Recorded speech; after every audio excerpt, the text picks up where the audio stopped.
Au musée d'art et d'histoire, on procède actuellement au récollement décennal, donc on passe en revue l'ensemble des collections qui sont présentes dans le musée. En ce moment, on travaille principalement sur les collections textiles. Toutes les collections, en fait, elles sont passées en revue. Le dépoussiérage, c'est quand même l'étape la plus importante du récollement.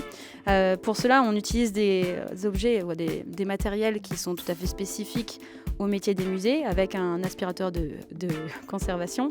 On va avoir des brosses aussi qui sont adaptées à la conservation des différents matériaux. Comme nous sommes un musée de France, nous devons tous les 10 ans, donc c'est décennal, revoir toutes nos collections. On n'imagine pas en regardant un costume tout le travail qu'il y a derrière pour le voir en bon état. C'est un travail minutieux puisque chaque pièce, chaque robe par exemple est passée en revue entièrement.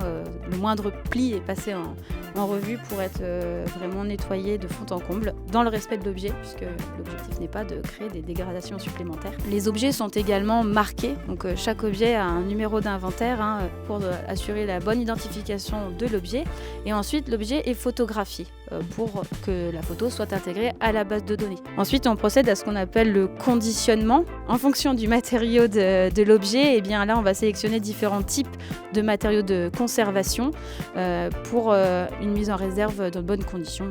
Au départ, donc, le musée dispose d'un inventaire depuis de nombreuses années. Dans les premiers temps, on avait un inventaire qui était papier.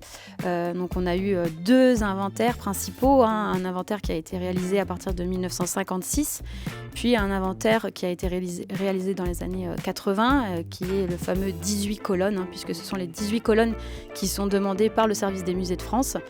Mais de nos jours, bien sûr, grâce aux technologies, on est passé à une version informatisée de cet inventaire, où là, on vient bien au-delà des 18 colonnes qui sont demandées par le service des musées de France, mais on assure aussi toute la documentation et le suivi matériel de l'objet, sa localisation, son transfert éventuel lorsqu'on a des prêts, etc., etc.